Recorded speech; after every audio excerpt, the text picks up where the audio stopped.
தமிழ்நாடு திறந்தநிலை பல்கலைக்கழகம் உங்கள் கல்வி தகுதியை வளர்த்துக் கொள்ள அரிய வாய்ப்பு. MBA, MA History, MA Public Administration, MA Sociology, MA Political Science, MA Economics, BA English, BA History, BA Economics, BA Business Economics, BA Tourism and Travel Studies, BA Public Administration, BA Political Science, BA Sociology, BA Social Work உள்ளிட்ட படிப்புகளுக்கு admission நடைபெறுகிறது. தொடர்புக்கு Sevai institute of continuing education, Kalaiyarangam campus, cantonment 21.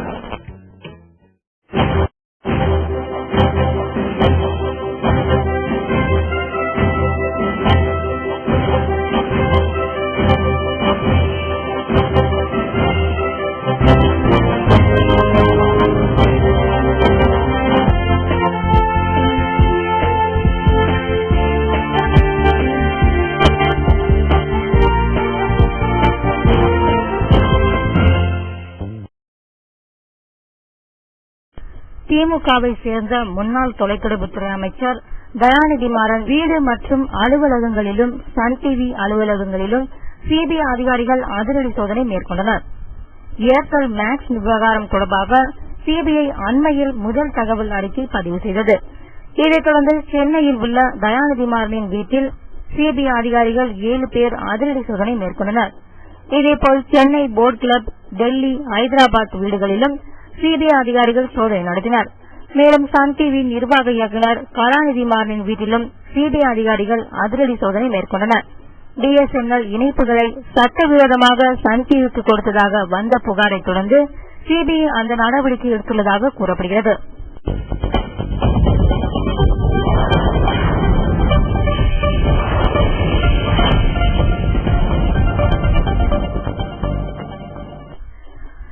அடுத்த ஆண்டில் தமிழகத்தை மின்வெட்டு இல்லா மாநிலமாக மாற்ற தமிழக அரசு நடவடிக்கை எடுத்து வருவதாக முதல்வர் ஜெயலலிதா தெரிவித்துள்ளார்.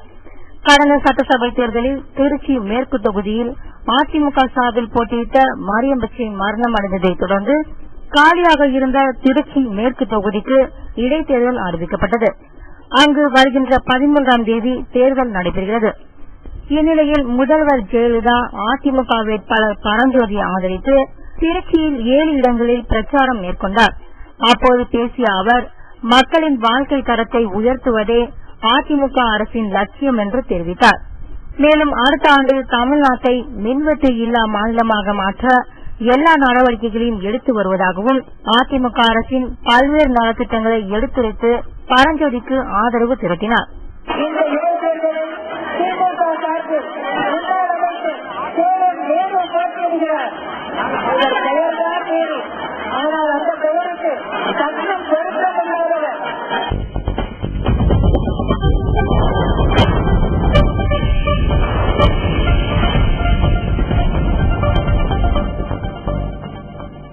கூடங்குளம் அணுமின் நிலைய திட்டத்தை உடனடியாக கைவிட வலியுறுத்தி கூடங்குளம் அருகே உள்ள இடிந்தகரை மக்கள் மீண்டும் காலவரையற்ற உண்ணாவிரதத்தை தொடங்கியுள்ளனர்.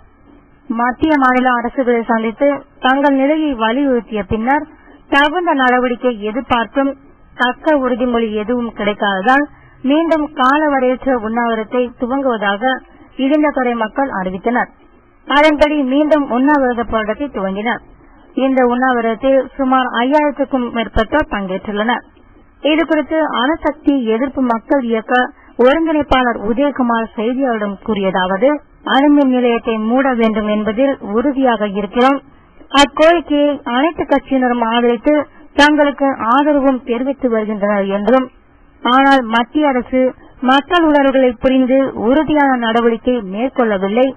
மத்திய அரசின் கவனத்தை ஈர்க்கவே இந்த அடையாள உண்ணாவிரதம் என்றும் பிரதமரை சந்தித்து பேசிய கருத்துக்களை உண்ணாவிரதத்தில் தெரியப்படுத்துவோம் என்றும், பின்னர் மக்கள் என்ன முடிவு எடுப்பார்களோ அதன்படிதான் போராட்டத்தை தொடருவதா, அடுத்த கட்ட நடவடிக்கை என்ன என்பது தெரியும் என்றும் அவர் தெரிவித்தார். தமிழக மாநில அரசு கூடங்குளத்திலே அணுமின் நிலைய வேலைகளை உடனடியாக நிறுத்த வேண்டும் என்று அமைச்சரவை தீர்மானம் இயற்றிய பிறகும் மத்திய அரசு பாராமுகமாக இருந்து வருகிறது. நாங்கள் பிரதமரை சந்தித்து இந்த கோரிக்கையை முன்வைத்த பிறகும் எங்களோடு வந்த அரசியல் தலைவர்கள் அனைவரும் ஏக மனதாக அந்த கோரிக்கையை வலியுறுத்திய பிறகும் இங்க இடிந்தக்கரை உண்ணாவிரதத்துக்கு வந்து எங்களுக்கு ஆதரவளித்த அரசியல் கட்சி தலைவர்களும் அரசியல் கட்சி பிரமுகர்களும் வலியுறுத்திய பிறகும் மத்திய அரசு மாற்றாந்தாய் மனப்பான்மையோடு எங்களை நடத்தி வருவதை நாங்கள் கண்டிக்கிறோம். அதற்காக அந்த கோரிக்கையை வலியுறுத்துவதற்காக கூடங்குளம் அணுமின் நிலையத்திலே வேலைகள், அது கட்டுமான வேலைகளாக இருந்தாலும் சரி, பராமரிப்பு வேலைகளாக இருந்தாலும் சரி, அனைத்து வேலைகளும் உடனடியாக நிறுத்தப்பட்டு 8 கோடி தமிழ் மக்களின் உணர்வுகளுக்கு மதிப்பளிக்க வேண்டும் என்று கோருவதற்காக 3 நாள் அடையாள உண்ணாவிரதத்தை அறிவித்திருக்கிறார்கள்.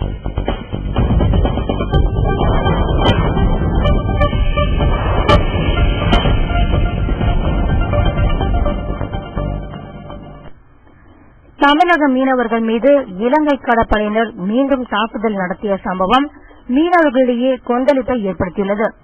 மண்டபம் பகுதியைச் சேர்ந்த 400க்கும் மேற்பட்ட விசைப்படகுகளில் மீனவர்கள் கடலில் மீன்பிடிக்க சென்றனர். அவர்கள் கச்சத்தீவு அருகே இந்திய கடல் பகுதியில் மீன்பிடித்துக் கொண்டிருந்தனர். அப்போது அங்கு வந்த இலங்கை கடற்படையினர் துப்பாக்கி சூடு நடத்தினர்.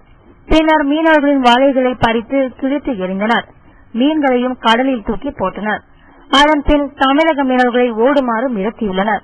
இதையடுத்து தமிழக மீனவர்கள் அங்கிருந்து வேகமாக கரைக்கு திரும்பிவிட்டனர்.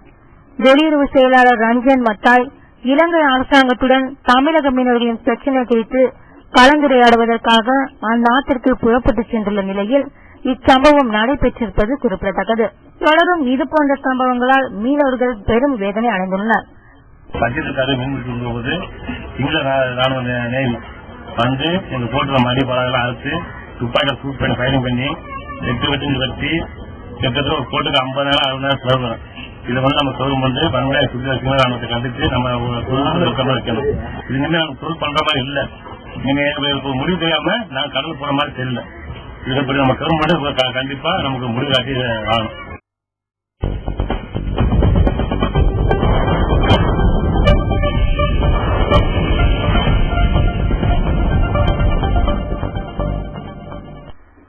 திருச்சி மேற்கு சட்டமன்ற இடைத்தேர்தலையொட்டி KN நேரு மற்றும் மேயர் வேட்பாளர் விஜய ஜெயராஜ் ஆகியோரை ஆதரித்து திருச்சியில் பல்வேறு பகுதியில் திமுக பொருளாளர் மு.க. ஸ்டாலின் பிரச்சாரம் மேற்கொண்டார்.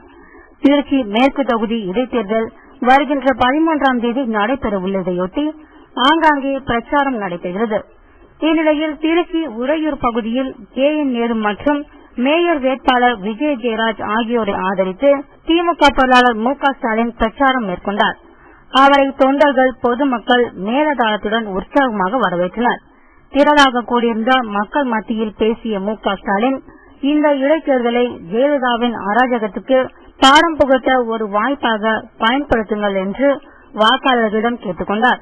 மேலும் நடைபெறவுள்ள மேற்கு தொகுதி இடைத்தேர்தலில் திமுக வேட்பாளர் KN நேருவை ஆதரித்து பிரச்சாரம் செய்வதற்காக மலைக்கோட்டை விரைவு ரயில் மூலம் திருச்சிக்கு வந்தார் கருணாநிதி. அவரை ஏராளமான கட்சி தொண்டர்கள் ரயில் நிலையத்தில் திரண்டு வந்து வரவேற்பளித்தனர். என்ன யோசிச்சு இருக்கு நான் கேட்கிறேன். இந்த மாதிரி வாய்தா மேல வாய்தா வாங்கிட்டு இருக்கிறீங்க. உனக்கு நேருவை பற்றி பேசுறதுக்கு யோசிச்சது உண்டா நான் கேட்கிறேன். இப்படி ஒரு கொடுமை. நேருவை கொண்டு போய் சிறையில போட்டு வச்சுட்டா, நேருக்காக பணியாற்றக்கூடிய கழக தோழர்கள் தான் சிறையில கொண்டு அடைச்சி வச்சுட்டா, இந்த தேர்தலில் திமுக நிற்காதுன்னு நினைச்சு அந்த காரியத்தை இறங்கினாங்க. ஆனா அதை பத்தி எல்லாம் நேருவும் கவலைப்படல, நேருக்காக பணியாற்றக்கூடிய கழக தோழர்களும் கவலைப்படல. இது பணங்காட்டு நெறி. இந்த சலசலப்புக்கு திமுக அஞ்சாது என்ற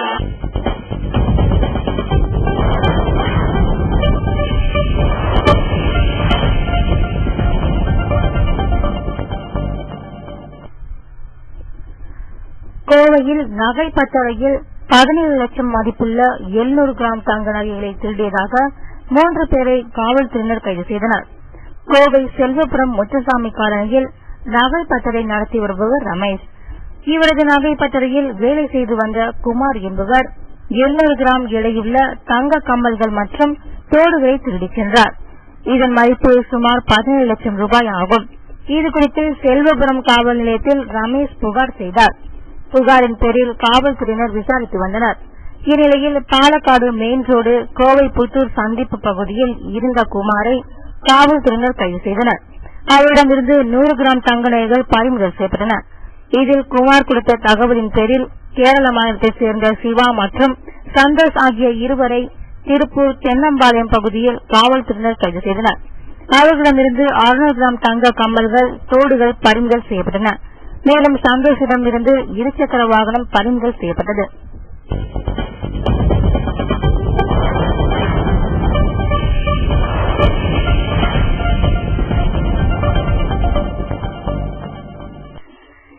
திருச்சி மேற்கு உள்ளாட்சி தேர்தலில் அதிமுகவுக்கு ஆதரவு கிடையாது என்று புதிய தமிழக கட்சி தலைவர் டாக்டர் கிருஷ்ணசாமி தெரிவித்தார்.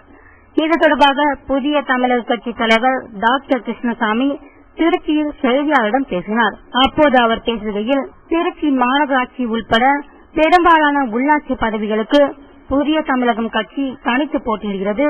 புதிய தமிழகம் கட்சி போட்டியிடாத இடங்களில் அதிமுக திமுகவுக்கு ஆதரவு கிடையாது என்றும், அங்கு போட்டியிடும் நேர்மையான வேட்பாளர்களை புதிய தமிழகம் ஆதரிக்கும் என்றும், மேலும் கடந்த தேர்தலில் 9 கட்சியுடன் கூட்டணி அமைத்து போட்டியிட்ட அதிமுக தனிச்சையாக வேட்பாளர் பட்டியலை அறிவித்து செயல்பட்டது. இந்த தேர்தலிலும் அதிமுக தனிச்சையாக செயல்படுகிறது. எனவே திருச்சி மேற்கு தொகுதியிலும் அதிமுகவுக்கு ஆதரவு கிடையாது என்றும், உள்ளாட்சி தேர்தல் முடிவு அதிமுக நடவடிக்கைக்கு மருந்தாக அமைவதுடன் உள்ளாட்சி தேர்தலில் அதிமுக பெரும் தோல்வியை சந்திக்கும் என்றும் அவர் தெரிவித்தார். பேட்டியின் போது மாநகர் மாவட்ட தலைவர் சங்கர், புறநகர் மாவட்ட தலைவர் ஐயப்பன் உடன் இருந்தனர். தனித்து போட்டியிட்டு அதிகமான உள்ளாட்சி இடங்களை கைப்பற்றி விடலாம் என்ற எண்ணம் நிச்சயமாக பலிக்காது. மாறாக உள்ளாட்சி தேர்தலில் அஇஅதிமுக மிகப்பெரிய தோல்வியை அடையும்.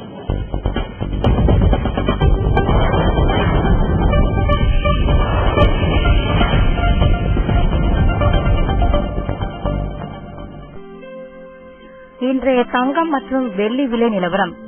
22 கேரட் தங்கம் கிராம் ஒன்றின் விலை 2490 ரூபாய். ஒரு சவரன் தங்கம் 19,920 ரூபாய்க்கு விற்கப்படுகிறது. ஒரு கிராம் வெள்ளியின் விலை 56 ரூபாய் 35 காசுகள்.